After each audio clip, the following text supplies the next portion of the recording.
Oui, bonjour. Oui, bonjour. Ben, je parle à Mme Pauline, s'il vous plaît. Oui, c'est moi-même. Bonjour, Mme Pauline. Je me présente. Je m'appelle Alexis Marcoux. Je suis enquêteur pour votre institution financière. Je vous appelle parce qu'on a constaté qu'il y avait eu des transactions irrégulières sur votre compte. Ah oui. Oui, avez-vous effectué un achat de 620 et 68 dans une quincaillerie de Granby? Non. Et avez-vous effectué un achat de 732,85 dans un épicerie de Granby? Ben non. Non, à ce moment-là, Mme Pauline, je vous annonce que votre carte a été clonée. Il y a quelqu'un qui utilise vos données pour faire des transactions. Il faudrait rapidement corriger la situation. Qu'est-ce qu'il faut faire? Ben, pour corriger la situation, nous aurons besoin de votre carte et de votre numéro d'identification personnelle. Il y a un messager qui pourrait passer aujourd'hui pour récupérer votre carte. Nous avons vraiment besoin de votre carte pour corriger la situation, pour pouvoir la désactiver. En aucun temps, l'employé d'une institution financière demandera votre numéro d'identification personnelle, le NIP. Ce numéro est privé et vous appartient.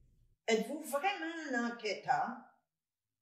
Oui, vous faites bien vérifier. Regardez sur votre afficheur le numéro de téléphone de votre institution financière. Les fraudeurs utilisent souvent des applications leur permettant d'utiliser le numéro de téléphone d'une institution financière. Vous n'êtes pas capable de faire les modifications à distance sans avoir ma carte? Non, Mme Pauline, il faut agir rapidement pour éviter que les achats frauduleux se poursuivent. Il faut mettre fin aux fraudes immédiatement. Il faut régler ça aujourd'hui. Je vais vous envoyer un messager qui récupérera votre carte afin qu'on la désactive. Pour corriger ce genre de situation, les institutions financières n'ont pas besoin d'avoir votre carte de service. OK. Donc, vous allez mettre votre carte dans une enveloppe. Il y a un messager qui va se présenter. Vous allez lui remettre l'enveloppe qui viendra me porter rapidement afin que je puisse faire les correctifs. Et par la suite, là, je vous ferai parvenir une nouvelle carte. Tout devra être réglé aujourd'hui. OK.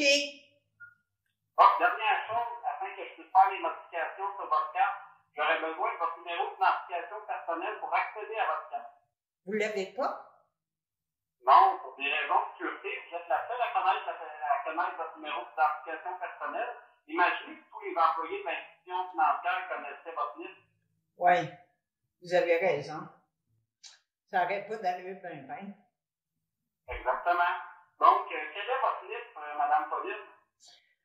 Le 1, 3, 5, 7, 9. Ne donnez jamais votre numéro d'identification personnelle à personne, même pas à votre institution financière. Merci beaucoup, Mme Pauline. Donc, préparez la carte dans une enveloppe qu'un employé passera bientôt récupérer votre carte. OK. Bon, vous recevrez un autre carte par la poste pour remplacer votre carte. Votre liste sera le même. Alors, c'est terminé, Mme Pauline. Si vous avez besoin d'autres informations à ce sujet, n'hésitez pas à nous rappeler. J'ai été heureux de pouvoir vous être utile aujourd'hui. Je vous remercie de nous faire confiance et je vous souhaite une excellente fin de journée. Merci. Bonne journée à vous aussi.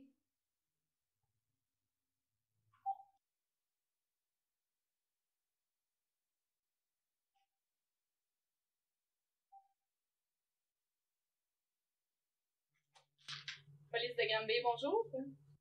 En cas de doute, n'hésitez pas à communiquer avec votre service de police. Cette communication pourrait vous éviter d'être victime de fraude et peut-être même permettre l'arrestation d'un fraudeur, ce qui permettrait d'éviter à d'autres victimes de se faire prendre. CDT pour le véhicule 28, j'envoie un appel au 125 Simon Sud, ça va être pour rencontrer une dame prénommée Pauline pour une fraude. 604 en direction.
Bonjour, je m'appelle Jean-Philippe Girard, intervenant en médiation sociale à la Ville de Granby. Dans mon rôle, je serai amené à intervenir avec les gens en situation d'itinérance et de vulnérabilité, avec une approche de réduction des méfaits, dans le respect et le non-jugement. Je serai amené à collaborer avec les organismes communautaires, les services de police et municipaux, dans le but de parvenir à une cohésion sociale et un partage de l'espace public. Je serai là pour aider, écouter et outiller la population. Les citoyennes et les citoyens qui ont des questions ou des commentaires peuvent les faire parvenir en remplissant le formulaire sur le site Web de la Ville, en espérant que nous pourrons mieux vivre ensemble.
La bibliothèque Paul-Autrépanier, c'est plus qu'un lieu, c'est un concept. Un concept de liberté intellectuelle où s'expriment la réflexion, la création et le partage.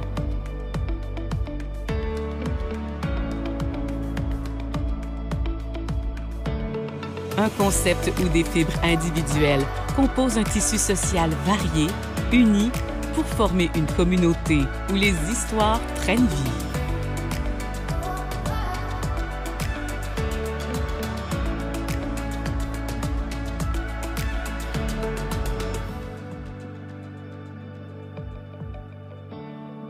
À travers ces histoires, se racontent les chapitres d'un milieu de vie accueillant, dynamique et inclusif.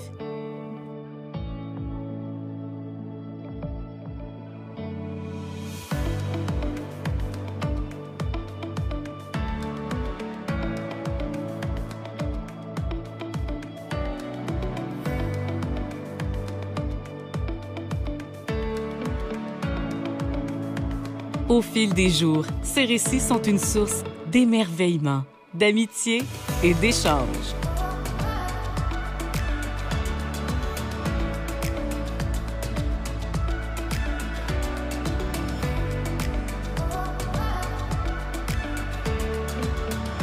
évoluant au rythme de l'ère numérique, votre bibliothèque vous accompagne.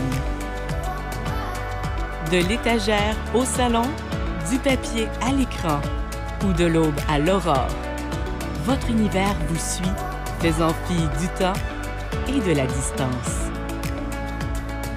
Votre histoire se révèle beaucoup plus que par des mots, elle se raconte à travers des moments.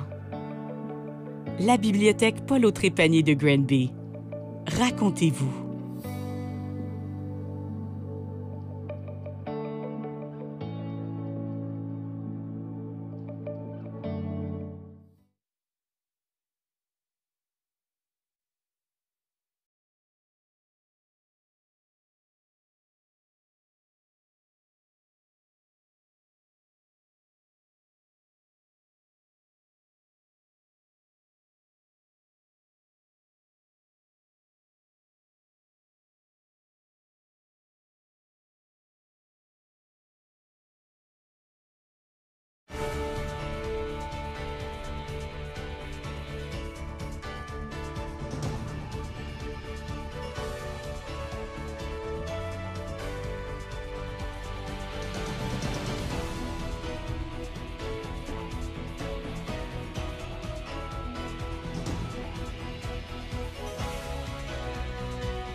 Bonsoir tout le monde.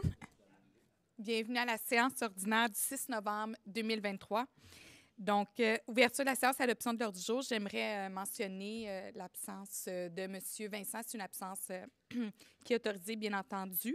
Avant la première période de questions, j'aimerais mentionner que le 11 novembre prochain, nous célébrons le jour du souvenir.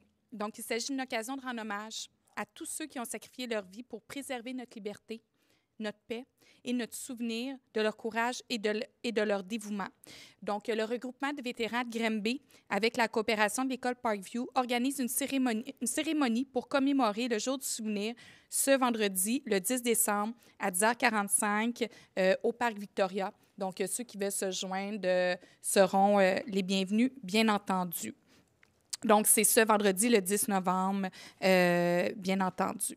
Donc, nous allons débuter avec la première période de questions des citoyens et des citoyennes. Les gens qui souhaitent... proposeur de l'ordre du jour, M. Goulet, appuyé par M. Giard.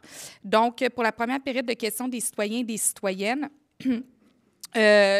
les gens peuvent venir au micro, nommer leur nom, leur district. Vous avez bien entendu un 5 minutes comme à l'habitude. Les gens à la maison qui souhaiteraient poser des questions peuvent le faire avec questions plurielles à commercial-granby.ca. Donc, on a toujours une période de questions au début et une période de questions à la fin.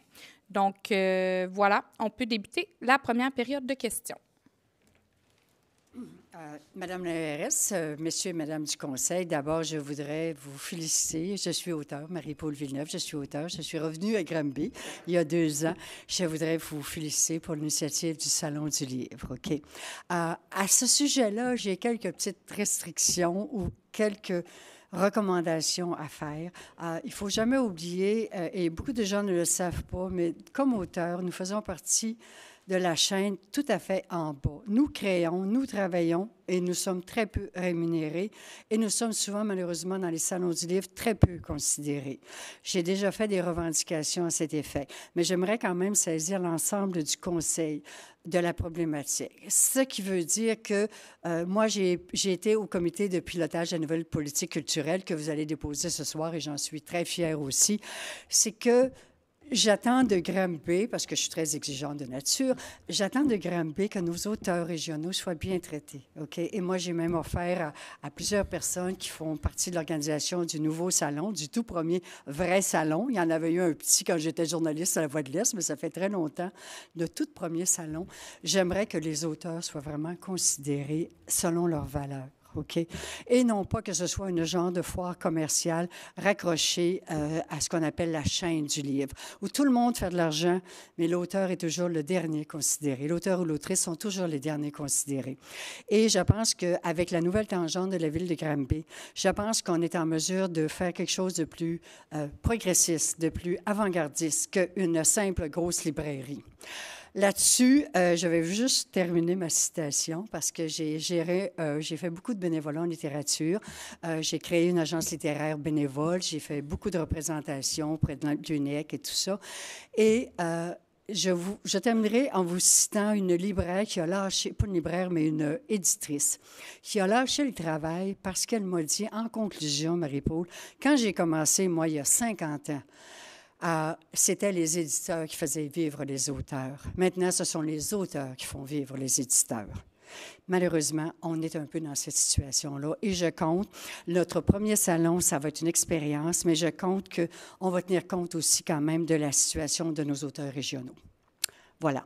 Merci beaucoup. Merci beaucoup, Mme Villeneuve. On va en prendre note pour le comité culture, puis il y aura des discussions à cet effet.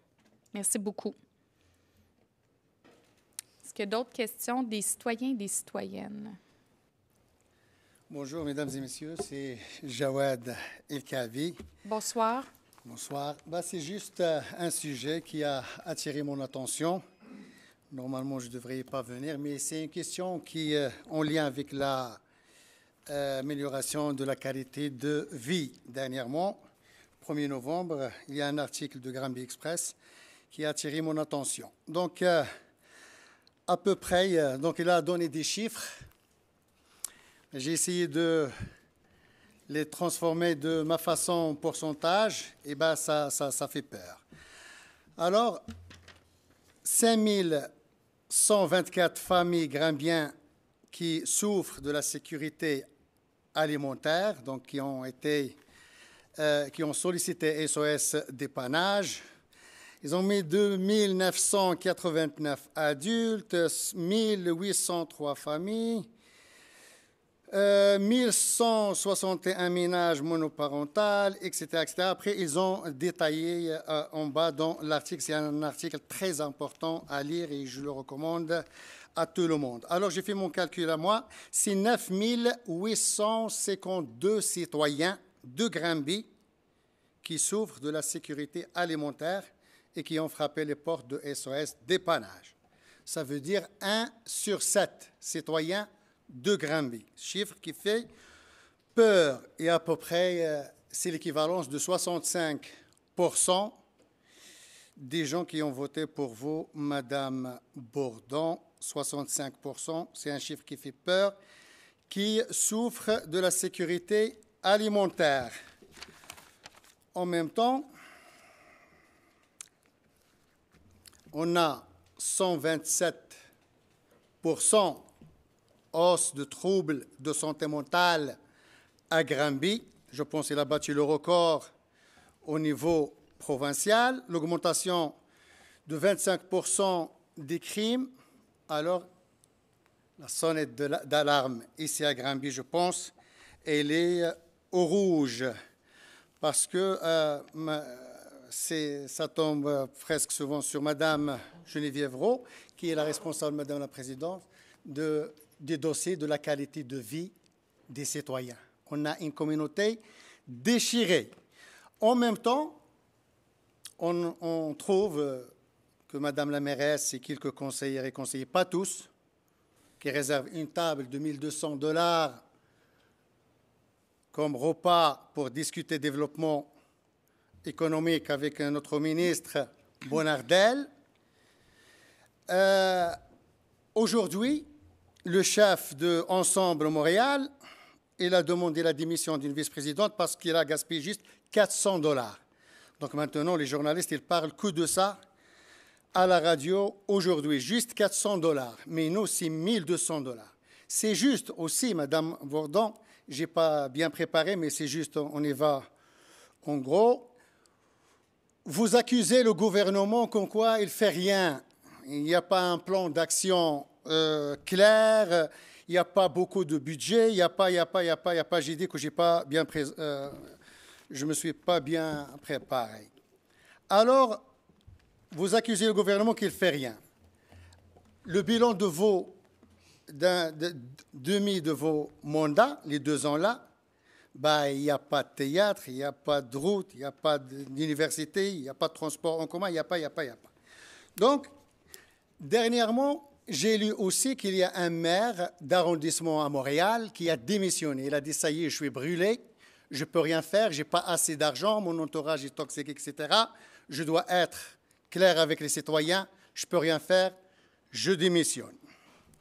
Donc, avez-vous le courage, Madame Bourdon, si vous n'avez pas les capacités pour réaliser vos promesses d'élection, vous n'avez pas assez de budget, toujours vous parlez juste des paroles, on s'est assis avec le gouvernement a dit, on a dit, nous, en tant que citoyens, on n'a pas le plan devant nous, on n'a pas des chiffres, donc c'est juste des paroles, paroles, paroles. Il y a une chanson qui dit paroles, paroles. Et donc, avez-vous le courage de démissionner, faire comme le maire d'arrondissement à Montréal, ou aussi Madame Geneviève Roux, parce que la qualité des citoyens, la qualité de vie des citoyens de Granby, on vous a donné les chiffres. Qu'est-ce que vous attendez? Presque la moitié des Grambiennes et des Grambiens, ils souffrent de la sécurité alimentaire, pas de projet. Vous dites que le gouvernement n'aide pas, et en même temps, Bonardel, il est bien, etc. Donc, avez-vous le courage de démissionner? Bien, en fait, non.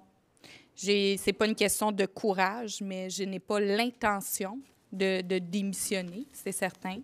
En fait, peut-être pour revenir sur les chiffres que vous avez mentionnés, je vais peut-être juste rectifier, parce que des fois, vous lancez des chiffres, puis j'ai l'article sous mes yeux, puis ce n'est pas réellement ça, là. En fait, il y a 10 100 dépannages alimentaires qui ont été faits dans la région qui touchent 5 124 familles. Donc, oui, c'est préoccupant. Il y a quand même 5 124 familles qui sont obligées d'aller chercher du dépannage alimentaire. C'est en augmentation. On sait qu'on a des gens de plus en plus vulnérables.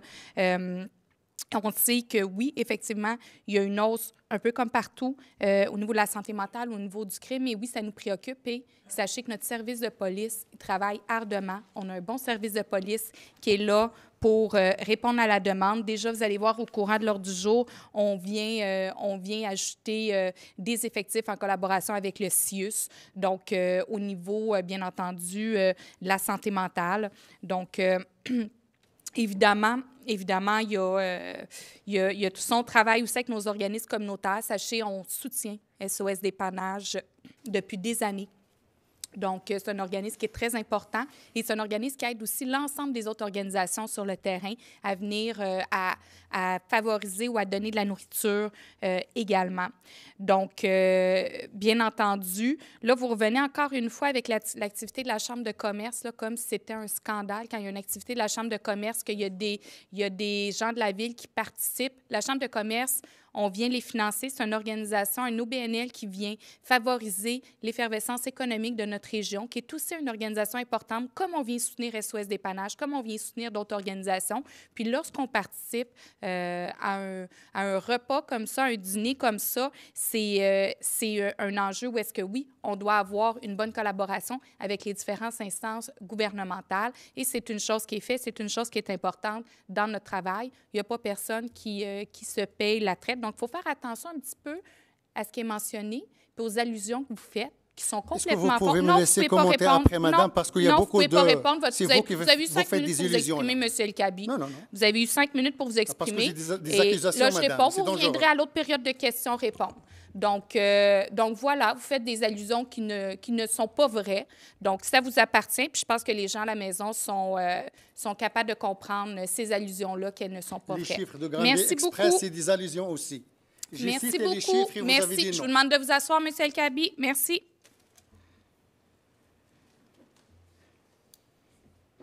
Est-ce qu'il y a d'autres questions dans la salle?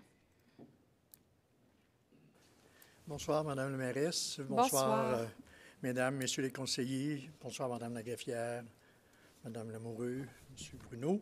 Alors, je ne vous parlerai pas de pourcentage de vote puisqu'on n'est pas en période électorale.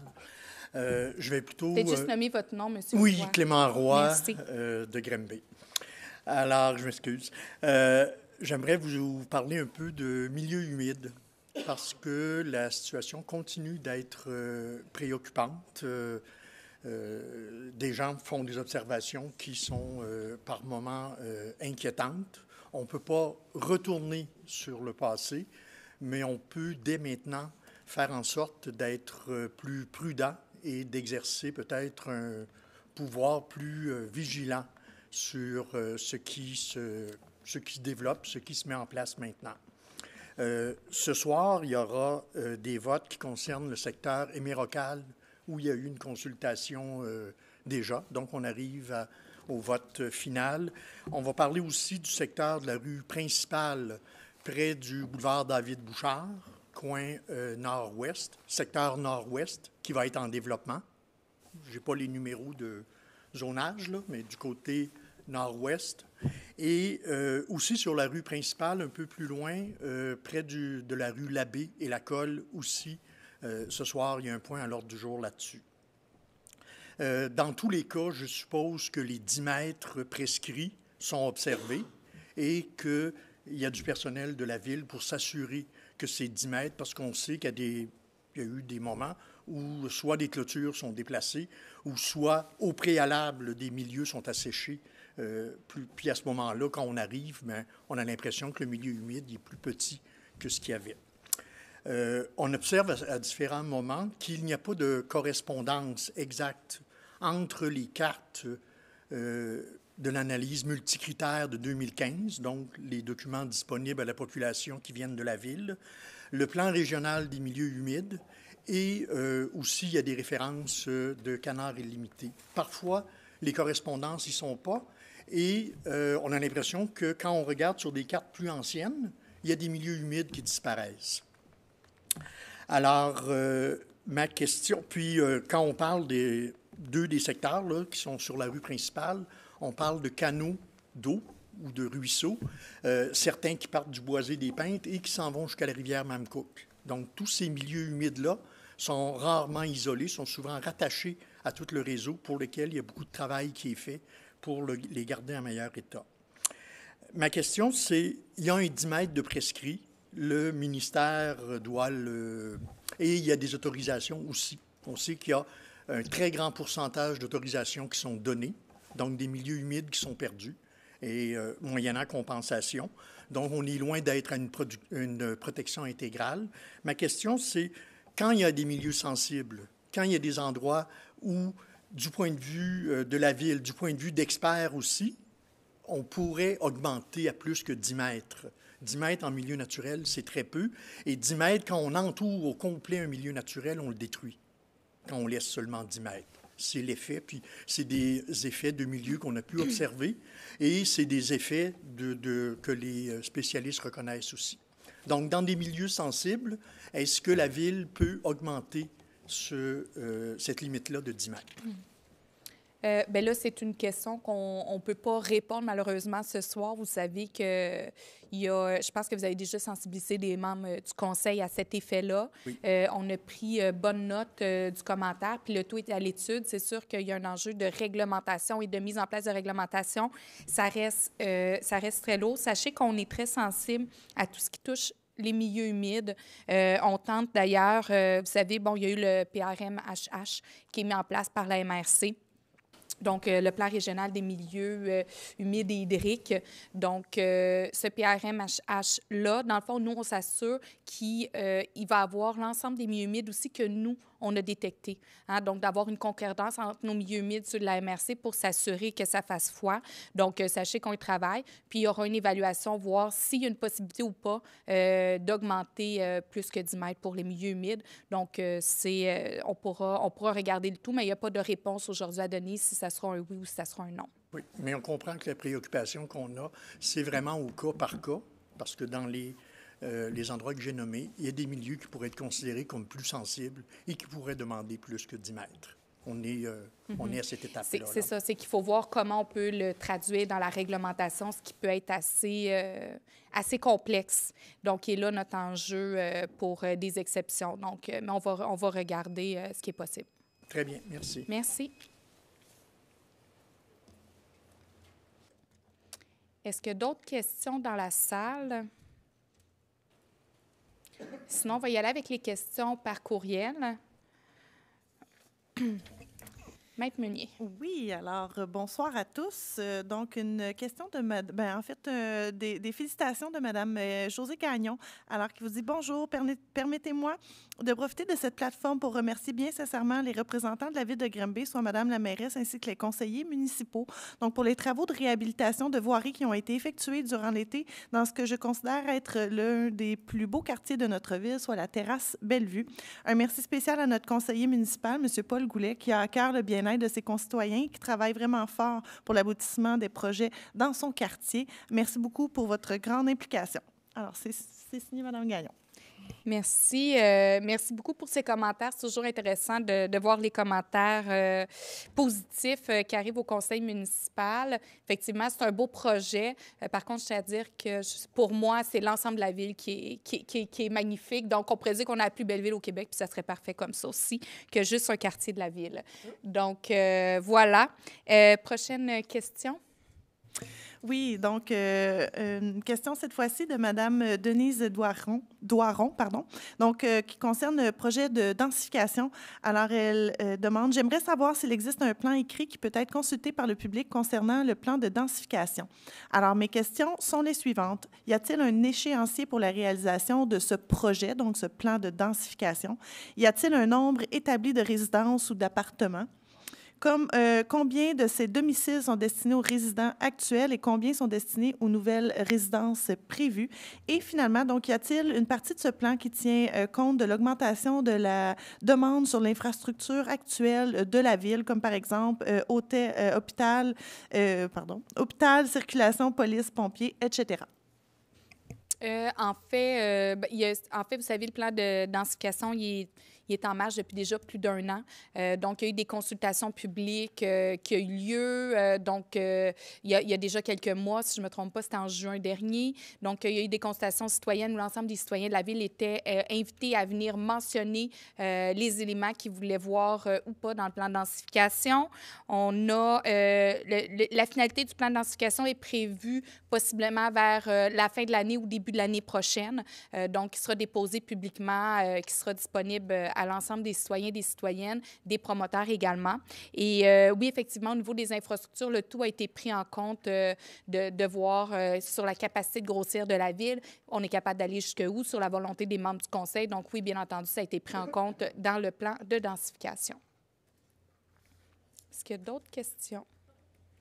Parfait. Donc, on va continuer avec les affaires administratives. Approbation du procès-verbal du 23 octobre 2023, proposé par M. Giard, appuyé par M. Lemay. 3.2, demande de dérogation mineure concernant le 722 rue principale. M. Dionne. Merci, Mme la mairesse. Bonsoir tout le monde dans la salle et à la maison.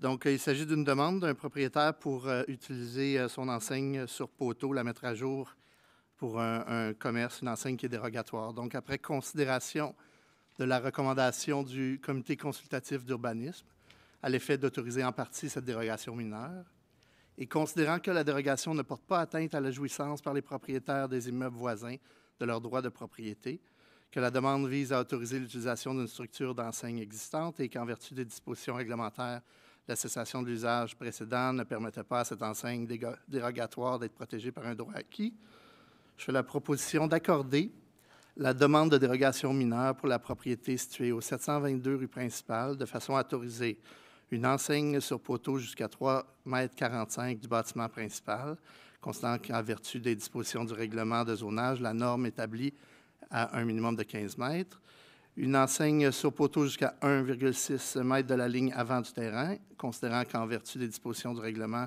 de zonage, la norme est établie à un minimum de 3 mètres, d'autoriser une enseigne sur poteau jusqu'à 0,25 m de la ligne latérale de terrain, considérant qu'en vertu des dispositions du règlement de zonage, la norme est établie à un minimum de 1 mètre, et d'autoriser une enseigne sur poteau d'une hauteur hors tout allant jusqu'à 7,19 m, considérant qu'en vertu des dispositions du règlement de zonage, la norme est établie à un maximum de 5 mètres. Merci beaucoup. Donc, nous sommes présentement en assemblée publique de consultation. Les gens qui aimeraient intervenir à ce sujet peuvent le faire au micro. Sinon, je ne sais pas s'il y avait des interrogations, questions par courriel. Donc, c'est proposé par M. Dionne, appuyé par M. Lemay. Donc, 5.1, nomination comité de sélection projet du site mineur Madame Rowe. Alors, bonsoir.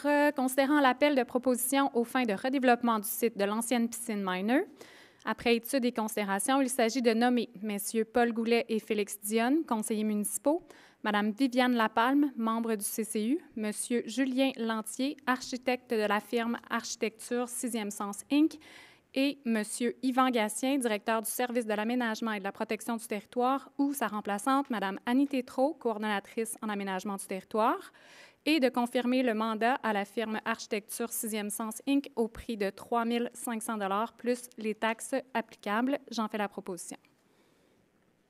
Merci beaucoup, Mme Rose. C'est appuyé par M. Lemay. Donc, c'est ce comité de sélection-là qui fera l'analyse des projets déposés dans le cadre de l'appel de proposition au niveau du parc Miner.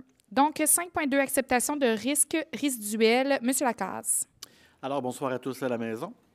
Considérant que la Ville de Granby doit mettre en place des procédures raisonnables et proportionnées aux risques de corruption, identifier de façon optimisée l'ensemble des efforts et des ressources disponibles, d'accepter que les risques résiduels jugés faibles ne soient pas traités, et ce, de façon à ce que les efforts soient concentrés sur les risques les plus susceptibles de se concrétiser et d'impacter la Ville. Le tout conformément aux exigences de la norme ISO 37001. J'en fais la proposition. Merci beaucoup, M. Lacasse, appuyé par M. Giard. Maintenant, 5.3, révision de la politique anticorruption. M. Lacasse. Alors, c'est un peu plus court. Alors, je suggère d'adopter la politique anticorruption révisée. Merci beaucoup. C'est appuyé par M. Riel. 5.4.1, une autorisation de signature. M. Riel. Bonsoir à tous. Considérant que cette plateforme est utilisée par plusieurs services de police du Québec, dont celui de Sherbrooke, Montréal, Québec, Longueuil, Gatineau et Richelieu-Saint-Laurent, considérant que les vols de vélos ont diminué de près de 40 % dans certaines villes, considérant que le service est gratuit pour la population, facile et rapide à utiliser, je propose de conclure une entente avec Garage 529 pour l'utilisation de la plateforme lors de vols de vélos sur le territoire de la Ville de Granby pour une durée d'1 an, entraînant une dépense annuelle de 935 $ plus taxes, et de permettre aux services de police de mener une campagne de prévention au printemps 2024 en collaboration avec les gens d'affaires afin de faire connaître ce service à la population de Granby en lien avec la prévention des vols de vélos. Merci beaucoup, M. Riel. C'est appuyé par Mme Baudin. Maintenant, 5.4.2, concernant une autorisation de signature. M. Riel. Considérant que la ressource spécialisée en travail social développera de nouvelles pratiques afin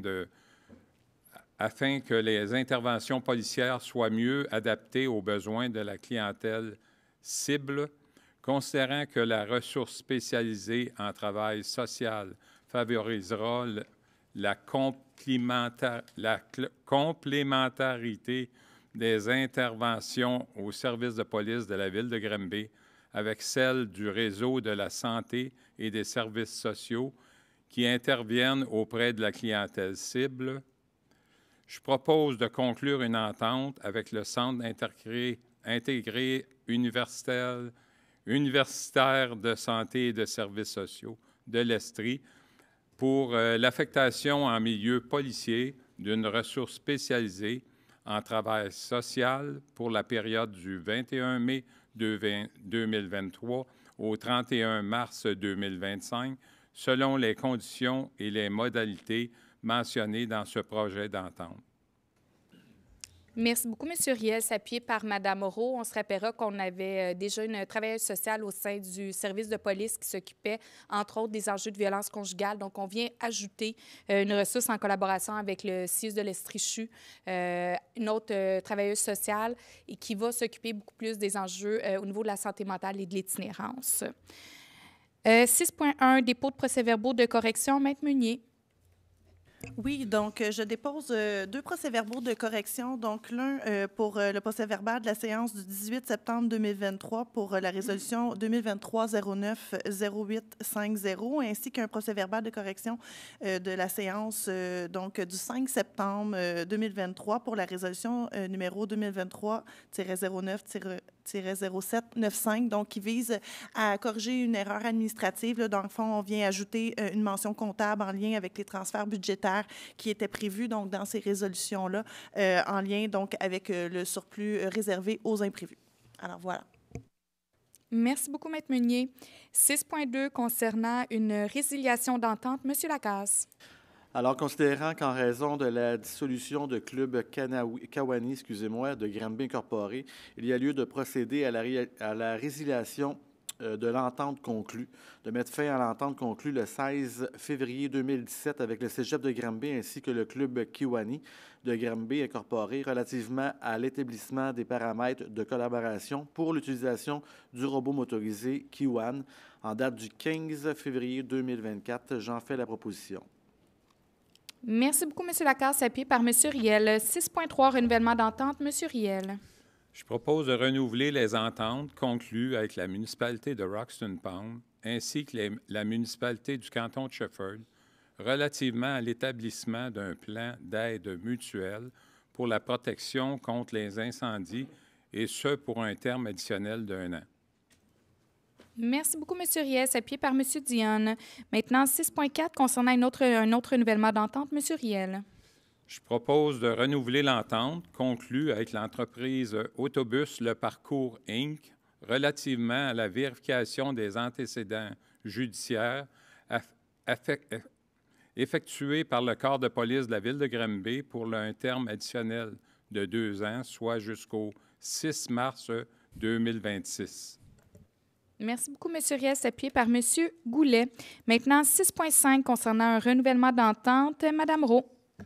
Alors, je propose de renouveler les ententes conclues entre la Ville de Granby et les agents distributeurs ci-après concernant la vente de billets de transport en commun pour un terme additionnel d'1 an, soit Hélène Boutillier, pharmacienne chez Pharmaprix, donc sur la rue Évangeline, Isabelle Dupont, pharmacienne chez Uniprix sur la rue Saint-Jacques, Jacques Delagagnère, pharmacien chez Uniprix sur les rues principales ainsi que boulevard Leclerc. J'en fais la proposition. Merci beaucoup, Mme Rowe. C'est appuyé par Mme Tremblay. 6.6 concernant une disposition d'équipements municipaux. M. Lemay. Merci, Mme la mairesse. Donc, considérant que le Centre d'acquisition gouvernementale se spécialise dans la vente aux enchères d'équipements, après étude des considérations, il est proposé de mandater le Centre d'acquisition gouvernementale pour vendre aux plus offrants, au nom de la Ville de Granby, les équipements municipaux désuets, tels qu'indiqués dans le sommaire. Merci. Parfait. Merci beaucoup. C'est appuyé par M. Giard. 6.7 concernant une reconduction de contrat. Madame Bourdin. Merci. Bonsoir à tous et à toutes. Donc, je propose ici de reconduire le contrat pour la collecte, le transport et la valorisation ainsi que le recyclage à 100% des boues déshydratés de la station d'épuration des eaux usées avec Environnement Viridis pour une période additionnelle d'1 année, c'est-à-dire du 1er janvier 2024 au 31 décembre 2024, aux mêmes prix unitaires soumis pour un montant total estimé, taxes incluses, de 1 236 487,14 $. Merci beaucoup, Mme Baudin. C'est appuyé par M. Dionne. Maintenant, 6.9 concernant la location pour le transport de neige. M. Lemay. Merci, Mme la mairesse. Donc, après étude des considérations, il est proposé d'accepter les taux horaires proposés par les différents entrepreneurs soumissionnaires pour le transport de neige pour la saison hivernale 2023-2024, lesquels incluent le salaire de l'opérateur ainsi que les coûts d'opération pour un montant total estimé, taxes incluses, de 229 950 $. J'en fais la proposition. Merci beaucoup. C'est appuyé par M. Dionne. 6.10 concernant la fourniture et livraison d'un tracteur à trottoir. Monsieur. Ah, 6.8. Bien oui, je passais tout droit. Ah oui, merci, non, M. mais... Lemay. Donc, Mme Baudin, concernant le 6.8, le remplacement d'une valve papillon à la centrale de traitement d'eau potable. Je ne bouderai pas longtemps. C'est bon. Donc, merci. je propose de conclure le contrat pour le remplacement d'une valve papillon à la centrale de traitement d'eau potable au plus bas soumissionnaire conforme, c'est-à-dire plomberie Goyer, pour un montant total, taxes incluses, de 47 489,27 $. Celui-là, je ne l'ai pas bafouillé. Merci beaucoup, Mme Baudin. C'est appuyé par M. Lemay. 6,10. Donc, on était correct pour 6,9 avec les proposeurs appuyeurs proposés par M. Lemay, appuyés par M. Dionne. 6,10 concernant les fournitures et livraisons d'un tracteur à trottoir. M. Dionne. Oui, merci. Donc, après étude et considération, il est proposé d'adjuger le contrat pour la fourniture et la livraison d'un tracteur à trottoir au plus bas soumissionnaire conforme, soit Machinerie Forgée Incorporée, pour un montant total négocié, taxes incluses, de 256 233,29 sous. Merci beaucoup, M. Dionne. C'est appuyé par M. Lemay. 6,11 concernant la fourniture de services pour le déneigement manuel. M. Goulet. Merci, Mme la mairesse. Bonsoir à tous. Il est proposé d'adjuger le contrat pour la fourniture de services pour le déneigement manuel et le déglaçage des trottoirs et des entrées des bâtiments municipaux pour une période d'1 an, soit du 7 novembre 2023 au 30 avril 2024, assujetti à 2 reconductions d'une année chacune au plus bas soumissionnaire conforme, soit Paysagement Brodeur Incorporé, pour un montant total, taxes incluses, de 76 458,38. J'en fais la proposition. Merci beaucoup. C'est appuyé par M. Giard. Maintenant, 6,12 concernant l'étude et l'approbation de critères. M. Lemay. Merci, Madame la mairesse. Donc, après étude et considération, il est proposé d'approuver les critères d'évaluation et de pondération du contrat pour le mandat de service professionnel d'une firme pour assurer l'ensemble de la gestion des espaces d'affichage publicitaire dans les installations sportives identifiées de la ville de Granby. J'en fais la proposition. Merci beaucoup. C'est appuyé par Mme Baudin. Maintenant, 6,13, études et conclusions d'un contrat pour les services professionnels pour recertification ISO 37001. M. Lacasse. Alors, en effet, considérant la soumission reçue par MSECB Management System Incorporé, comprenant l'ensemble des exigences de la Ville en date du 10 octobre 2023, de conclure le contrat pour les services professionnels pour la recertification ISO 37001 et du prochain cycle d'audit du système de management anticorruption au plus bas soumissionnaire conforme, soit MSECB Management System Incorporé, pour un montant total, taxes incluses, de 45 167,93 sous. J'en fais la proposition. Merci beaucoup. C'est appuyé par M. Riel. 7,1 concernant le dépôt de la liste des comptes et salaires à payer. M. Giard. Oui, donc bonsoir à tous. Il s'agit d'autoriser la liste des comptes et salaires à payer autorisés du 17 septembre au 30 octobre 2023 pour un total de 18 770 765 et 9 sous soient déposés. Donc, j'en fais la proposition. Merci beaucoup. C'est appuyé par M. Goulet. 7,2, demande de nomination d'un officier délégué pour Amibus. Mme Tremblay. Bonsoir à tous. Il s'agit d'autoriser la nomination d'un officier délégué et d'un substitut à siéger sur le comité d'admission au transport adapté d'Amibus. La personne mandatée, Mme Isabelle Pouliot, officier délégué, substitut Stéphanie Laforêt, et de confirmer qu'il n'y a pas de modification parmi les autres membres du comité d'admission. J'en fais la proposition. Merci beaucoup, Mme Tremblay. C'est appuyé par M. Dionne. Maintenant, 8,1, mouvement de main-d'œuvre. M. Giard. Oui, il s'agit d'autoriser ou de ratifier la liste des mouvements de main-d'œuvre pour la période du 30 janvier 2023 au 13 décembre 2023. J'en fais la proposition, Mme la mairesse. Merci beaucoup. C'est appuyé par M. Lemay. 8,2, concernant une autorisation de signature pour une lettre d'entente. M. Giard. Oui, il s'agit de conclure une lettre d'entente avec le syndicat des fonctionnaires municipaux de Granby visant à prolonger l'affectation temporaire de M. Jean Breton à titre de surveillant de chantier au bureau des projets pour une période de 4 ans. Donc, j'ai fait la proposition, Mme la mairesse. Merci beaucoup. C'est appuyé par M. Lacasse. 8,3, renouvellement des taux au 1er janvier 2024. M. Goulet. Merci, Mme la mairesse. Il est proposé d'autoriser le renouvellement des taux du programme d'assurance collective pour l'année financière 2024, le tout représentant une diminution de 1,1 taxe en su pour la Ville. J'en fais la proposition. Merci beaucoup. C'est appuyé par M. Giard. Maintenant, 9,1.1, demande de plan d'implantation et d'intégration architecturale. M. Goulet. Oui, Madame la mairesse. Considérant les avis favorables du comité consultatif d'urbanisme à l'égard des projets ci-après énumérés, il est proposé d'approuver les demandes des plans d'implantation et d'intégration architecturale et les recommandations, et ce, conditionnellement au respect de la réglementation municipale en vigueur et des conditions énumérées aux recommandations du comité consultatif d'urbanisme. J'en fais la recommandation. Merci beaucoup. C'est appuyé par M. Lemay. 9,2, demande de modification au règlement de zonage. Mme Baudin.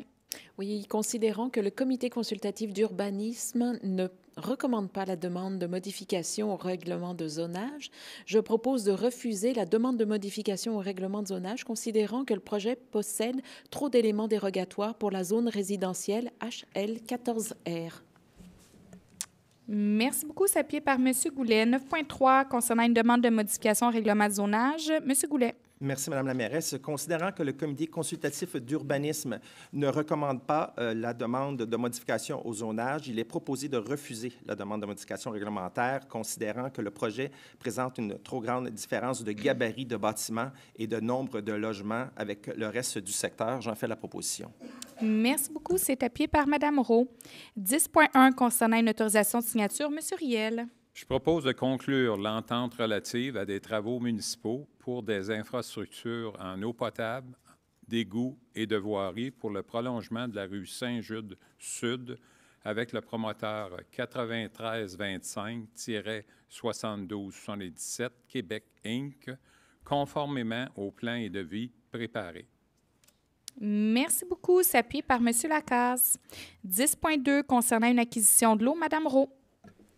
Alors, considérant que la Ville de Granby doit procéder à l'acquisition de 2 lots pour l'aménagement d'une piste cyclable, je propose d'acquérir le lot situé au 760 rue Denison-Ouest pour la somme de 1 808,80 et le lot situé au 900 rue Simon-Sud pour la somme de 1 808,80. J'en fais la proposition.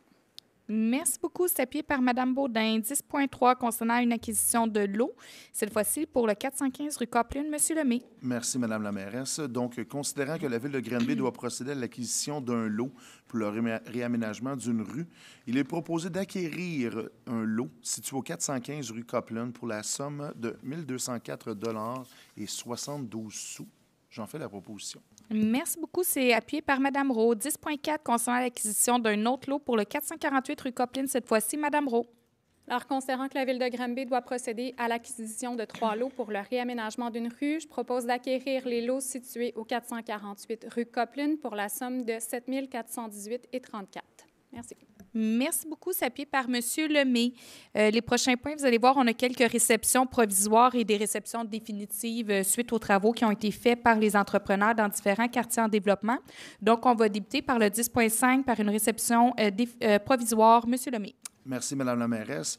Donc, après étude des considérations, il est proposé d'accepter la réception provisoire des travaux de prolongement des infrastructures municipales pour les rues des écoliers et des collégiens, représentant la phase 8 du quartier de l'école réalisé conformément aux plans et devis. J'en fais la proposition. C'est appuyé par M. Lacaze. 10.6 concernant une réception définitive. M. Lemay. Après étude des considérations, il est proposé d'accepter la réception définitive des travaux de prolongement des infrastructures municipales des rues des écoliers et des commissaires, représentant la phase 6 du quartier de l'école réalisé conformément aux plans et devis. La rue est ouverte. Merci beaucoup. C'est appuyé par M. Giard. Maintenant, 10.7 concernant une autre réception définitive. M. Lemay. Après étude des considérations, il est proposé d'accepter la réception définitive des travaux et prolongements des infrastructures municipales pour la rue des Écoliers, représentant la phase 7 du quartier de l'école réalisé conformément aux plans et devis. Et cette rue est aussi ouverte. Merci beaucoup. C'est appuyé par M. Goulet. Maintenant, 10.8 concernant une réception définitive maintenant pour la rue Richard-Frost. M. Lemay. Alors, on va se faire plaisir. Après étude des considérations, il est proposé d'accepter la réception dite définitive des travaux de prolongement des infrastructures municipales de la rue Richard-Frost, réalisés conformément aux plans et devis, et elle est ouverte. Merci beaucoup. C'est appuyé par Mme Rowe. 10.9 concernant une réception définitive. Alors, on va voir si la rue est ouverte ou pas. C'est à M. Dionne cette fois-ci. Ce n'est pas pour un quartier en développement, même si ça en avait l'air pour tout l'été. Donc, je vais faire la proposition d'accepter la réception définitive des travaux de réhabilitation des conduites d'eau potable par alésage et chemisage sur le boulevard Leclerc-Ouest, ainsi que sur les rues Bérard, Bouchard, Foch et Papineau, qui ont été effectués conformément aux plans et devis préparés par la division ingénierie et sous sa surveillance. Merci beaucoup, M. Dionne. C'est appuyé par Mme Tremblay. Maintenant, 10.10 concernant une réception définitive pour la rue Guertin. Mme Rowe. Alors, considérant que la rue est déjà ouverte, je propose d'accepter la réception définitive des travaux de réfection de voirie de la rue Guertin entre les rues Saint-Charles-Sud et des Prés, effectués conformément aux plans et devis préparés. Merci beaucoup, s'appuyer par Mme Baudin. Donc, il n'y a rien cette fois-ci pour les services de travaux publics. On va débuter au niveau des services des loisirs, de la culture et du développement social. 12.1, dépôt politique du sport, de l'activité physique et du plein air. Monsieur Lemay. Merci, Madame la mairesse. Donc, après toutes les considérations, ça me fait grandement plaisir de vous proposer de déposer la politique du sport, de l'activité physique et du plein air, ainsi que son plan d'action. Merci beaucoup. C'est appuyé par M. Lacasse. On se rappellera qu'à la dernière séance, on est venu appuyer, il manquait seulement un document, donc question administrative. On y revient. Là, je sais que vous voulez tous savoir ce qui va en être au niveau de la politique du sport. Donc, dès demain, vous allez pouvoir être tenus au courant puisqu'on tient une conférence de presse à ce sujet. Donc, 12.2. Adoption et dépôt de la politique de la culture et du patrimoine et de son plan d'action. Madame Tremblay. Considérant la volonté de la Ville de Granby d'actualiser sa politique de la culture et du patrimoine selon les besoins actuels de la population, il s'agit d'adopter et de déposer la politique de la culture et du patrimoine ainsi que son plan d'action et d'adopter un budget d'une somme de 85 000 $ à l'égard de la politique de la culture et du patrimoine. J'en fais la proposition. Merci beaucoup. C'est appuyé par Mme Rowe et on va venir vous dévoiler dans les prochaines semaines les détails de cette politique-là également qui a été revisée et bonifiée en ajoutant tout le volet patrimoine également. Maintenant, concernant la planification et mise à jour de la politique jeunesse, Mme Rowe. Alors, après avoir travaillé dans la dernière année sur la révision de certaines politiques, il est maintenant le temps d'annoncer que certaines politiques seront revues et actualisées. Alors, considérant que les besoins des jeunes ont évolué depuis 2016, c'est super important pour nous là, de consulter les jeunes parce que quand on révise une politique, quand on propose un plan d'action pour un groupe populationnel plus spécifique, on doit les consulter pour que ça réponde à leurs besoins actuels et être en mesure de prendre les meilleures décisions pour eux. Alors, je propose d'autoriser la mise à jour de la politique jeunesse dès l'hiver 2024, entraînant une dépense de 30 000 $. Merci beaucoup, Mme Rowe. Appuyé par Mme Tremblay. 12.4, renouvellement de la politique égalité. Mme Rowe.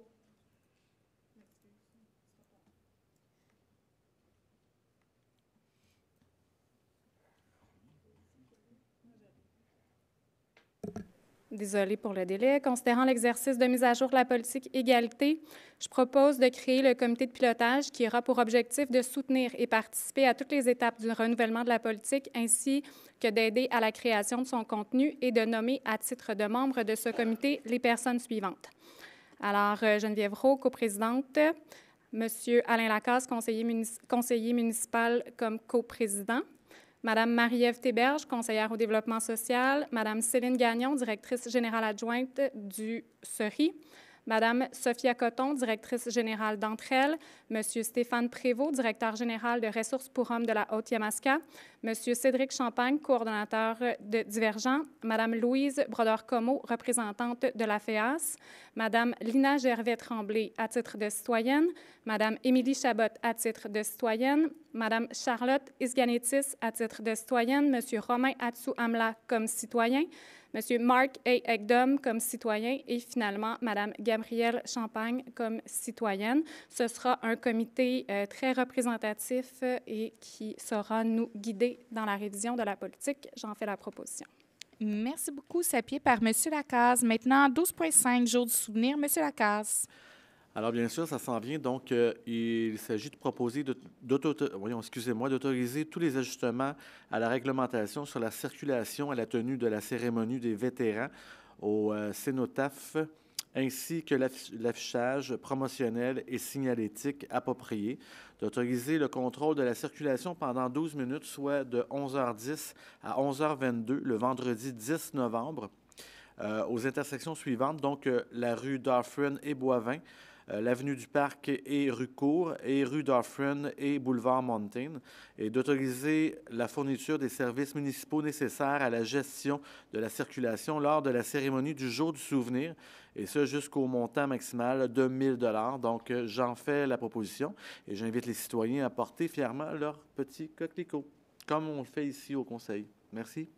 Merci beaucoup, M. Lacasse. Donc, c'est appuyé par Mme Tremblay. Donc, comme vous aurez compris, la rue d'Offren sera fermée pendant 12 minutes ce vendredi pour permettre de bien faire la cérémonie au niveau des vétérans et de pouvoir bien avoir une vraie minute de silence.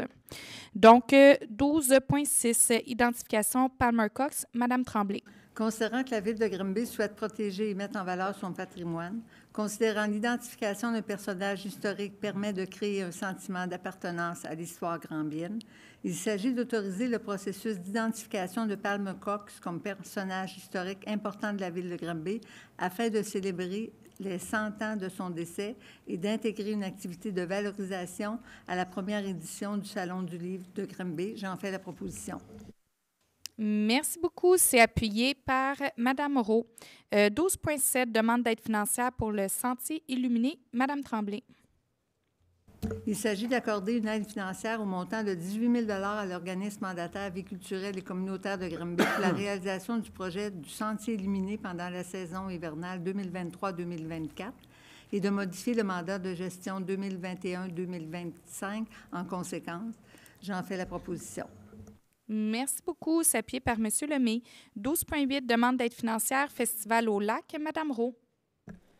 Alors, considérant que le festival contribuera à améliorer l'offre culturelle et touristique, considérant qu'il est important d'avoir une diversité dans les événements pour rejoindre différents publics cibles, considérant que la politique de la culture et du patrimoine de la Ville s'est fixée notamment comme objectif de soutenir les organismes et initiatives sur son territoire, je propose d'accorder une aide financière maximale d'un montant de 40 000 à l'organisme Festival au lac Granby pour la tenue d'une nouvelle édition du festival du 6 au 8 juin 2024. Je propose d'autoriser la fourniture des services municipaux nécessaires à la tenue de cet événement jusqu'à concurrence d'un montant maximal de 15 000 Et finalement, je propose de conclure une entente avec l'organisme Festival au lac Granby visant à établir les modalités de versement de l'aide financière. J'en fais la proposition. C'est proposé par Mme Rowe, appuyé par M. Dionne. M. Goulet voulait prendre la parole. Merci à vous, Madame la mairesse. Je voudrais prendre l'opportunité qui m'est offerte à titre de représentant du district 2 dans lequel est situé le parc Daniel Johnson, là où il y a évidemment beaucoup d'événements, pour assurer la population que la décision que mes collègues et moi avons décidé de prendre en appuyant cet événement-là est une décision qui vise à refléter la diversité de l'offre qu'on souhaite proposer aux gens.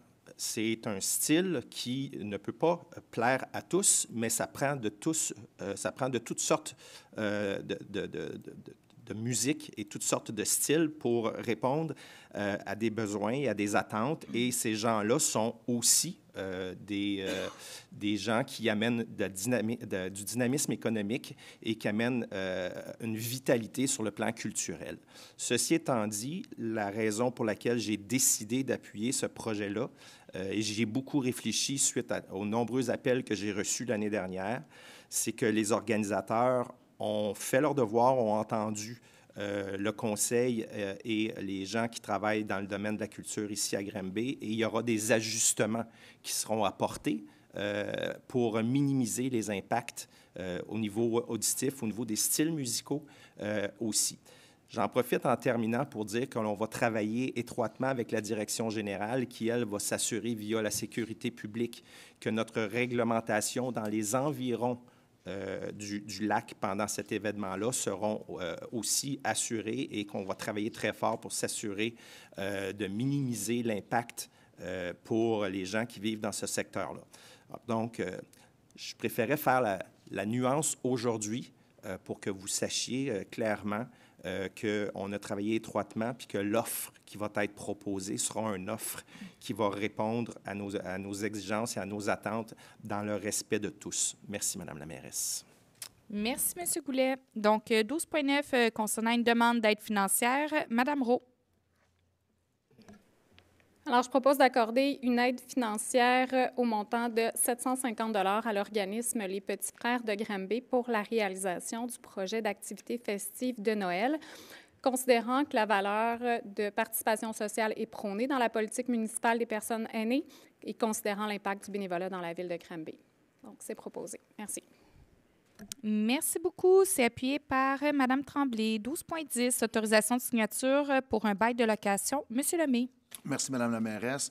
Donc, considérant l'importance d'avoir un service d'aiguisage et de vente de matériel sportif pour les utilisateurs au centre sportif Léonard Grondin, après ça, des considérations, il est proposé de conclure un bail avec Granby Multisport pour l'exploitation et l'approvisionnement de la boutique du Pro, selon les besoins de la clientèle, et fournir le service d'aiguisage de patins, assurer la vente et ou la location d'équipements relatifs au hockey pour la période du 10 septembre au 31 décembre 2023. J'en fais la proposition.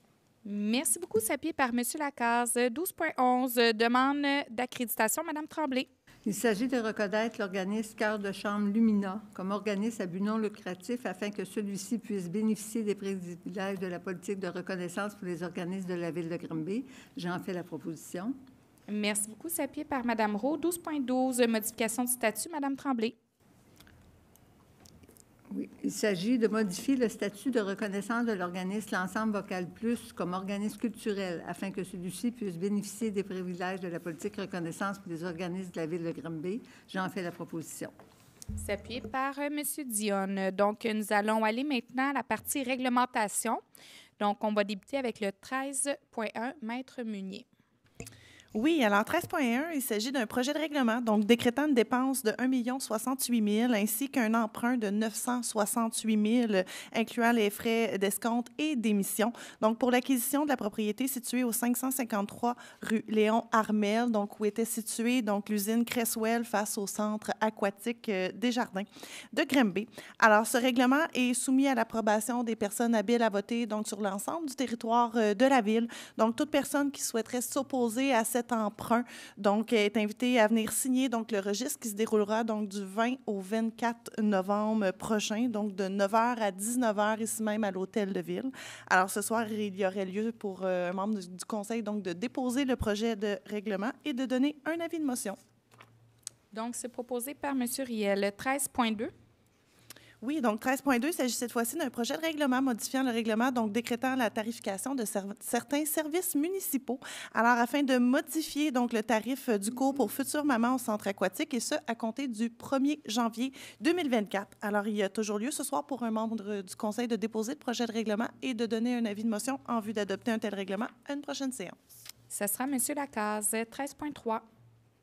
Oui, donc 13.3, il s'agit donc d'un projet de règlement modifiant le règlement de zonage afin de créer donc une nouvelle zone commerciale dans le secteur des rues principales Robinson, Évangéline et de Toulouse et de prévoir donc pour cette nouvelle zone que le nombre minimal de cases de stationnement requis donc pour tous les usages commerciaux de la zone sera donc de une case pour 40 mètres de superficie et de créer donc une nouvelle zone publique donc dans le secteur d'aménagement du projet de terre Irwin, donc au nord de la rue principale et à l'ouest du boulevard David-Bouchard-Nord, à des fins donc de parc, espace vert ou terrain de jeu.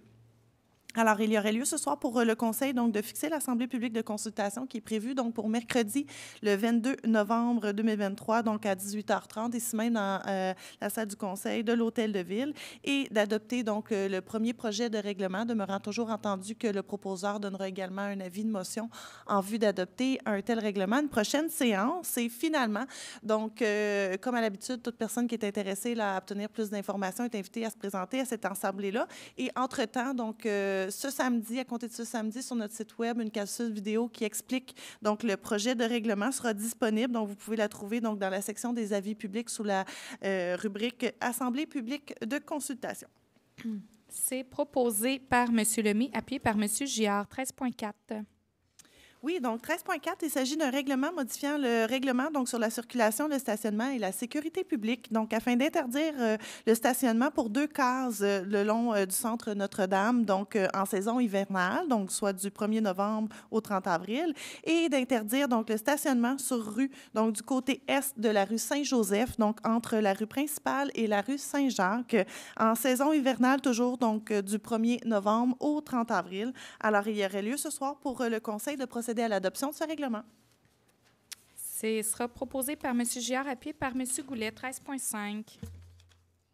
Oui, 13.5, il s'agit d'un projet de règlement, donc modifiant le règlement visant le projet Dans ma rue, on joue, afin d'autoriser donc le jeu libre dans les segments de rue suivants, donc dans la rue de la Clairière, entre les numéros civiques 851 et 871, et d'autoriser donc le jeu dans la rue de la Volière à partir de l'adresse civique 708 jusqu'au cul-de-sac, et de refuser donc le segment de la rue Gilles Cadorette entre la rue Saint-Mun et la montée des Seigneurs. Alors, il y aurait également lieu ce soir pour le Conseil de procéder à l'adoption de ce règlement.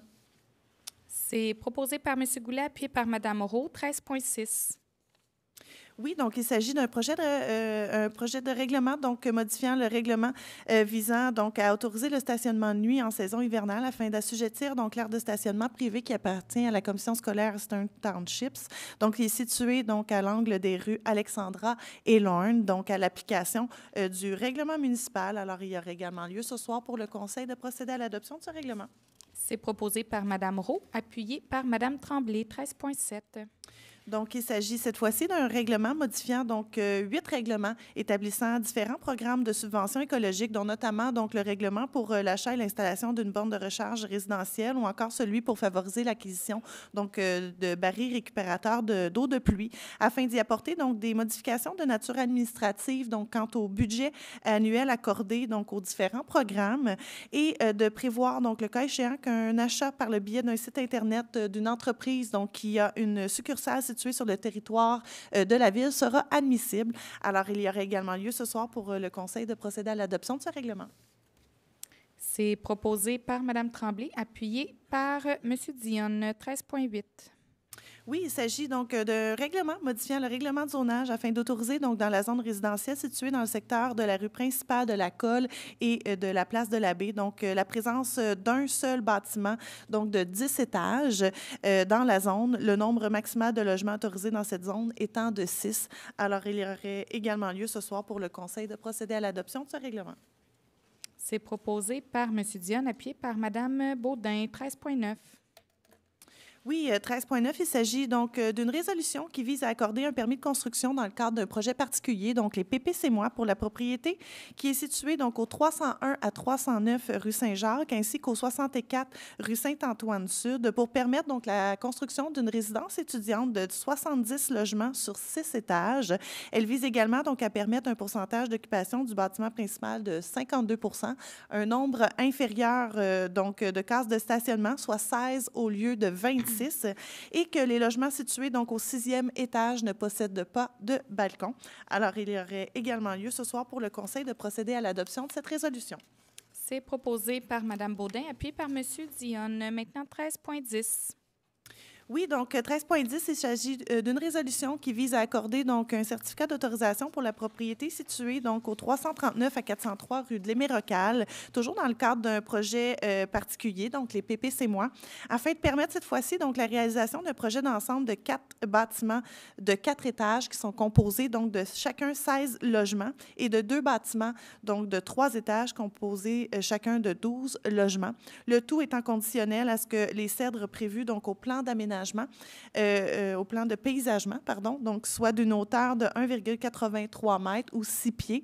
Alors, à la plantation, donc il y aurait également lieu ce soir pour le Conseil de procéder à l'adoption de cette résolution. C'est proposé par M. Goulet, appuyé par M. Riel. Mme Baudin demande le vote. Oui, je demande le vote. Parfait. Si. Donc, qui est pour l'adoption de cette résolution?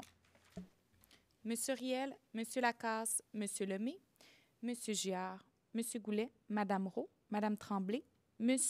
Dionne, qui est contre, Mme Baudin, pour les mêmes considérations que les deux, Tout à fait. Les deux dernières fois. On ne perdra pas de temps à répéter ce qui a déjà été dit. Merci. C'est parfait. Merci beaucoup. Donc, maintenant, on est rendu au point 14, affaires nouvelles. Donc, c'est les capsules des membres du Conseil. On va débuter avec Mme Roux. Alors, du 5 au 11 novembre, c'est la Semaine nationale des personnes proches aidantes. J'aimerais vous partager quelques statistiques et références. C'est un peu long, je vous le concède, mais c'est important pour moi de démystifier le sujet et surtout de rappeler aux personnes proches aidantes qu'elles ne sont pas seules et que des ressources existent. Alors, les chiffres que je vous présente sont tirés de différentes sources et études scientifiques récentes qui sont vérifiées et crédibles. Au Québec, c'est près d'une personne sur 4 qui apporte un soutien à un membre de son entourage qui présente une incapacité temporaire ou permanente. Ces personnes proches aidantes apportent une contribution essentielle au bien-être collectif et elles méritent qu'on leur donne le coup de pouce d'humanisme dont elles ont besoin. On ne réalise pas toujours qu'on devient une personne proche aidante parce qu'on considère généralement que c'est naturel ou normal de le faire et on peut même ressentir une obligation de le faire. Pendant longtemps, on utilisait même le terme « aidant naturel ». Donc, les personnes proches aidantes ont des portraits variés, sont issues de différents milieux et vivent différentes réalités. Donc, 15 % des personnes proches aidantes ont moins de 15 ans. Plus du tiers des proches aidants consacrent plus de 5 heures par semaine à des soins et du soutien et 10 % y fournissent plus de 20 heures par semaine. 25 % des personnes proches aidantes prennent soin de 2 personnes. 40 % des personnes proches aidantes estiment qu'elles n'ont pas eu le choix d'assumer ce rôle. Et au Québec, c'est près de 60 % des personnes proches aidantes qui sont des femmes. Une nouvelle réalité à laquelle plusieurs personnes doivent faire face, c'est que 60 % des personnes proches aidantes prennent soin d'un proche tout en maintenant un emploi. Et certaines personnes proches aidantes se retrouvent même en génération sandwich, c'est-à-dire qu'elles prennent soin d'un parent vieillissant en plus d'assurer leur responsabilité parentale. Donc, cette double responsabilité peut avoir un impact significatif sur leur vie professionnelle et personnelle. Le niveau d'épuisement et d'appauvrissement chez les personnes proches aidantes est très important et présente des enjeux qui sont inquiétants. Et c'est un défi collectif de soutenir également les personnes proches aidantes. Donc, 64 % des proches aidants ont diminué leurs activités sociales ou de détente, 50 % ont réduit leur temps avec leur propre conjoint et 35 % ont changé ou annulé leurs vacances ou arrêté d'en prendre. Donc, en terminant, je vous invite à vous informer à propos de toutes les ressources qui sont disponibles sur le territoire, soit pour vous, mais également pour avoir l'information à partager à un proche, à un collègue ou à un ami qui pourrait en avoir besoin. Donc, on a plusieurs organismes de soutien qui offrent différents services d'écoute et de répit. Il y a des mesures de conciliation proches aidants et travail qui sont également disponibles, puis il y a des programmes pour les jeunes aidants. C'était ma capsule. Merci. Merci beaucoup, Madame Rowe. Très intéressant et effectivement des situations très préoccupantes. Maintenant, je laisserai la parole à Madame Tremblay. Ma petite rubrique culturelle, je voudrais commencer justement à dans le Granby vous informe, à la page 31, on dit que le mois de novembre, c'est la littératie financière. Donc, mercredi, le 8 novembre, à 18h30, on parle de si vous avez de la difficulté à vous alimenter de façon saine, donc une rencontre à 18h30. Ensuite de ça, je vais aller à la page 73 puis vous dire que c'est important. Le 9 novembre, il va y avoir des artistes multiples, l'exposition annuelle des membres de Boréal. Donc, le vernissage a lieu, fait que gênez-vous pas de venir nous voir. Ensuite de ça, le 18 novembre, le samedi de 9h à 10h et de 10h30 à 11h30, il va y avoir un cirque miniature qui va être au centre Notre-Dame. Fait que gênez-vous pas pour aller voir ça. Et j'aimerais vous dire quelque chose. J'ai reçu justement le Folklore Réseau Québec. Fait que si vous avez la chance de mettre la main là-dessus, c'est le Folklore a souligné l'implication de 2 membres, Mme Claire Ouellette et Laurencio Baudin, dans la revue de novembre à décembre. Ils ont fait un parcours en musique traditionnelle très inspirant. Fait que si vous avez la chance d'aller voir le site du Folklore, c'est super intéressant. Puis c'est justement le violon, puis le violon, l'accordéon, le Folklore, c'est très intéressant. Et j'aimerais souligner la revue Femmes d'ici, des rencontres qu'il y a eu. Donc, la FEAS de Granby est à l'honneur. Donc, on remercie les dames de Granby. Fait que gênez-vous pas pour aller voir ces articles-là. Merci beaucoup encore une fois. Merci beaucoup, Mme Tremblay. Maintenant, je laisserai la parole à M. Giard. Oui, donc, petite capsule ressources humaines. Nous sommes toujours à la recherche de techniciennes et techniciens en ressources humaines pour le volet dotation. L'affichage se termine le 12 novembre. Journaliers, journalières pour la voirie, les déneigements. Il y a 7 postes d'ouverts pour la saison hivernale. Donc, l'affichage se termine également le 12 novembre. Nous avons un poste de sauveteuse et monitrice ou sauveteur-moniteur, un poste permanent. L'affichage se termine le 23 novembre, ainsi qu'un poste d'ingénieur de projet, qui est un poste permanent également. L'affichage se termine le 15 novembre. Et nous avons toujours une banque de candidatures pour les postes de policiers, policières. Donc, pour tous ces postes, vous pouvez appliquer directement sur le site de la Ville de Granby. Merci. Merci beaucoup, M. Giard. Maintenant, nous allons continuer avec la capsule de Mme Baudin. Oui, merci. Donc, si vous avez des objets à faire réparer, pensez au coin du réparateur. C'est demain matin, entre 10h45 et 14h30, au rez-de-chaussée du pavillon Notre-Dame. Vous pourrez y apporter jouets, petits électroménagers, vélos, appareils électroniques et électromécaniques, ordinateurs et même des vêtements pour qu'ils soient réparés. Cette activité est organisée par le Cégep de Granby et ce sont des étudiants accompagnés de leurs enseignants qui s'occuperont de diagnostiquer les objets défectueux et de les réparer si le temps le permet, bien sûr. À noter que les pièces de remplacement ne sont pas fournies. Donc, il s'agit d'une activité qui vise à sensibiliser la population à la réparation et à la notion de désuétude. En faisant réparer certains articles, on prolonge donc leur durée de vie utile, on évite la surconsommation, on préserve des ressources naturelles limitées, on économise de l'énergie et on encourage le travail local ainsi que l'économie circulaire. C'est tout bénéfice pour nous. En plus, on donne un coup de main aux étudiants. Donc, cette année, le coin du réparateur a également reçu le prix de reconnaissance en environnement dans la catégorie Mon école durable que la Ville de Granby lui a décerné. Merci. Merci beaucoup. Donc, maintenant, je laisserai la parole à M. Lemay. Merci, Mme la mairesse.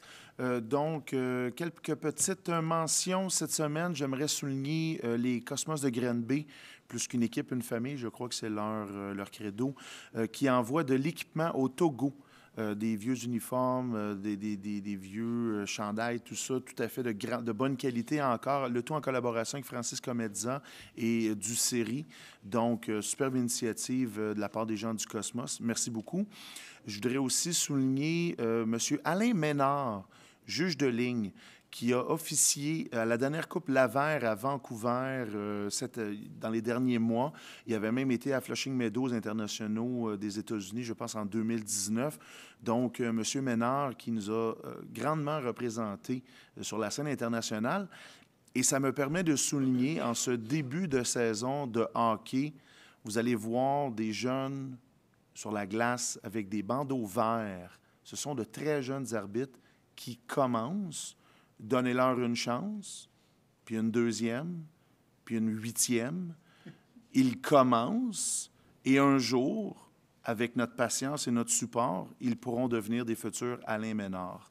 Donc, et je sais que comme coach, je n'ai pas toujours été parfait à ce niveau-là, mais en vieillissant, on apprend. Alors, soyons patients avec notre belle jeunesse qui s'engage dans le métier d'arbitrage. Merci beaucoup. Merci beaucoup, M. Lemay. Donc, nous allons maintenant débuter la deuxième période de questions des citoyens et des citoyennes. Donc, les gens à la maison qui désirent poser une question, vous pouvez le faire avec par courriel à questionpluriel@granby.ca. Donc, s'il y a des gens dans la salle qui souhaitent venir poser une question, vous avez encore 5 minutes et vous nommez votre nom, votre district et vous êtes les bienvenus au micro.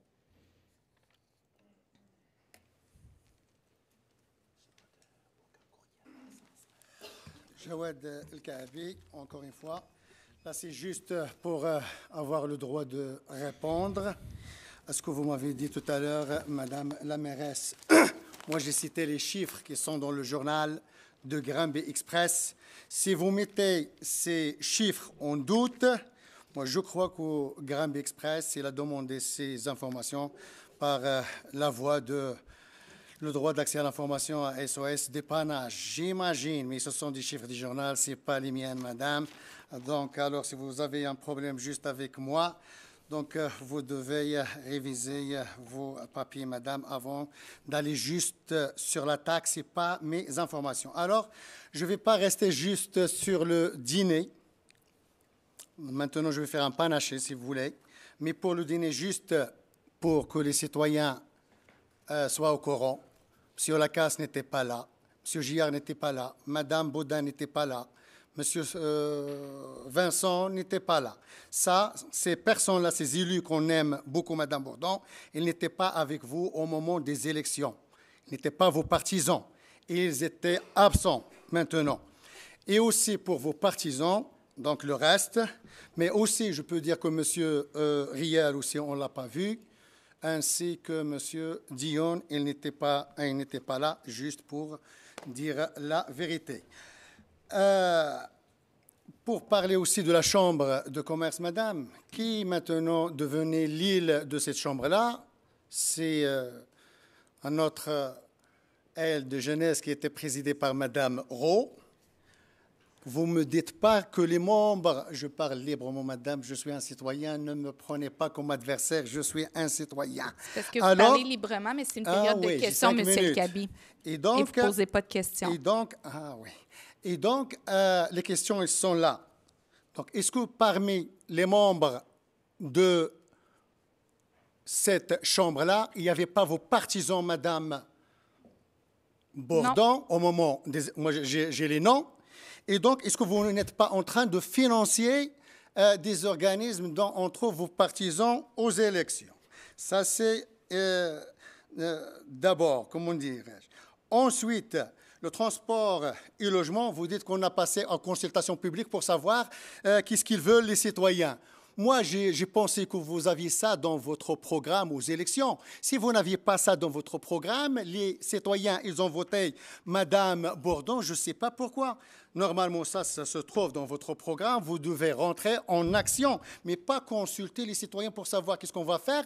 La dernière fois, l'aimable Monsieur Goulet, il a dit qu'il y avait 20 personnes qui étaient là pour consulter. On a 70 000 citoyens. Moi, quand j'ai mis 20 sur 70 000, l'ordinateur s'est fait planter. Il n'accepte pas de me donner le pourcentage en pourcentage, mais il a donné en exponentiel maintenant.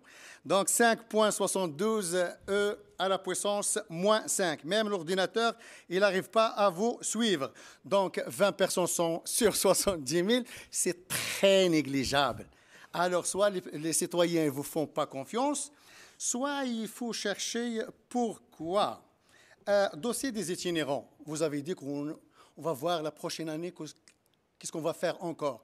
Vous êtes en 3e année de votre mandat et juste ce petit dossier-là des itinérants, 25 personnes qui n'ont pas de logement, vous êtes incapable de répondre. Je ne vous interpelle pas juste vous, Madame Bourdon, parce que vous n'êtes pas le tout, il y a le conseil municipal. Je m'adresse à tout le conseil municipal, parce que c'est le conseil municipal qui décide aussi. Donc, vous avez ramené une entreprise ici, ce n'est pas vous, mais il y a le fédéral. 700 millions de dollars. Et vous m'avez dit la dernière fois, le Québec, je ne sais pas, il a donné 150 millions de dollars.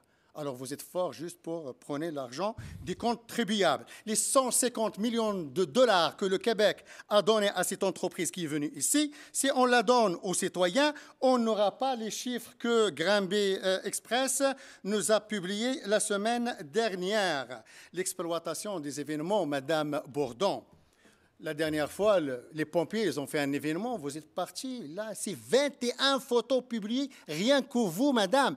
Vous étiez là, qu'est-ce que vous avez donné à ces pompiers? Est-ce que vous avez un projet? Est-ce que vous êtes là pour faire une déclaration donnée? Vous étiez là juste pour les photos? 21 photos, c'est beaucoup, madame Bourdon. Donc, vous exploitez les événements, même pour la marche avec M. Bonnardel. Vous êtes venu devant toute la foule et vous avez pris une photo. On dirait que tout le monde est avec vous. Je ne sais pas si ces gens-là, ils sont d'accord avec vous ou pas. 5 minutes déjà, madame Bourdon? Oui. Aïe, aïe, aïe. Puis là, j'ai de la misère à répondre à votre question. Oui. Parce que je n'ai pas saisi la question. Il y avait plusieurs allusions sur le fait que on fait rien. C'est pas la question. Non, elle est non, là. Il y a la schizophrénie politique quand on critique le gouvernement et qu'on dit vive Bonnardel. Ça, c'est la schizophrénie politique. Merci, parce que Bonnardel, elle fait partie du gouvernement. Vous avez terminé. Oui, vous devez me laisser au moins parler. Non, parce que les autres, vous les laissez parler. Non, je ne les laisse pas parler. Juste... Monsieur El Khabi, non. On a les enregistrements. Non, vous laissez les autres parler. Sortez-les. Maintenant, vous allez vous asseoir, Monsieur El Khabi. Répondez-moi à ma question, madame, au lieu d'essayer de me rabaisser. Essayez de servir les citoyens, madame. On n'est pas en guerre. Donc, vous essayez toujours de me rabaisser. Monsieur El Khabi, vous avez terminé votre droit de parole. Vous sentez fort. Qu'un droit de parole, c'est que vous la respectez jamais. Oui, toujours vous essayez de me rabaisser, mais ce n'est pas très intelligent. Répondez à mes questions au lieu de s'intéresser à ma personne. Merci. Bon. Monsieur El Khabi, s'il vous plaît. Là, franchement, là. Bon. On me fâcher. Monsieur El Khabi. Bon, est-ce qu'on est obligé de vous sortir de la salle, M. El-Kabi? Non, on est en séance publique, vous n'avez pas le droit de parler à votre place, et c'est ça les règlements. Donc, là, vous avez fait plein d'allusions à différents dossiers. Monsieur El-Kabi, s'il vous plaît. Là, c'est la dernière fois que je vous avertis. La prochaine fois, je vais vous demander de sortir. Il y a un décorum à respecter, puis il faut respecter le décorum. Donc, vous avez eu votre 5 minutes. Vous avez pu déblatérer sur plein de choses qui ne vous plaisaient pas. Parfait pour vous. Vous dites qu'on ne fait rien de bon, ça vous appartient, vous avez droit à votre opinion. Ce que je peux dire, c'est qu'on a une super belle consultation en transport en commun avec les usagers qui étaient présents, qui nous ont apporté des points très importants, très pertinents, parce que notre objectif, quand on fait des consultations, au final, c'est lorsqu'on met en place des projets, c'est de répondre aux besoins des citoyens et des citoyennes. La même chose dans l'habitation. On avait des promoteurs immobiliers, on avait des groupes communautaires, on avait des gens du CIUS, on avait des citoyens qui sont venus nommer leurs priorités. Encore une fois, une très belle consultation qu'on a eue. Au niveau de l'itinérance, si vous avez une solution magique, bien, vous pouvez nous en faire part la prochaine fois. Donc, dans 2 semaines, vous nous arriverez avec une solution magique si vous en avez une. Sachez qu'on travaille en concertation avec l'ensemble des acteurs impliqués. Lorsqu'on parle dans l'ensemble des acteurs impliqués, le CIUS, les organismes communautaires, le gouvernement du Québec, la Ville de Granby, services de police, les travaux publics, tout le monde a travaillé ensemble. Puis d'ailleurs, on va même avoir un forum prochainement, le 24 novembre prochain, où on va discuter de ces enjeux-là tous ensemble au niveau de l'itinérance, puis travailler tous ensemble parce que, comme j'ai souvent mentionné, c'est un enjeu de société. Là, vous avez fait différentes allusions à plein de choses. Je ne sais même plus, ça saute un petit peu du coq à l'âne, donc j'ai un peu de la misère à répondre à la question. Mais sachez qu'il n'y a personne ici alentour de la table qui est mal intentionné. Sachez que tout le monde ici alentour de la table travaille pour répondre aux besoins des citoyens et des citoyennes. Il n'y a pas personne ici qui travaille pour sa petite personne et qui travaille pour avoir des points de plus à son bulletin politique ou quoi que ce soit. Donc, il y a des besoins, il y a des enjeux au niveau des citoyens. Les gens viennent nous voir, nous font part de leurs différents enjeux, nous font part de leurs différents besoins. Puis par la suite, le conseil municipal se penche sur ces besoins-là et on se ramène toujours à travailler dans ce sens-là en respectant, bien entendu, la capacité de payer de l'ensemble de nos citoyens et nos citoyennes. Donc, sachez qu'on est très sensible à tout ça, le conseil municipal. Est-ce qu'il y a d'autres questions dans la salle? Sinon, je vais y aller avec les questions courriel. Est-ce qu'on a des questions par courriel? Non. Alors, ça sera la levée de l'Assemblée. C'est proposé par M. Giard, appuyé par M. Lemay. Merci beaucoup. Bonne soirée.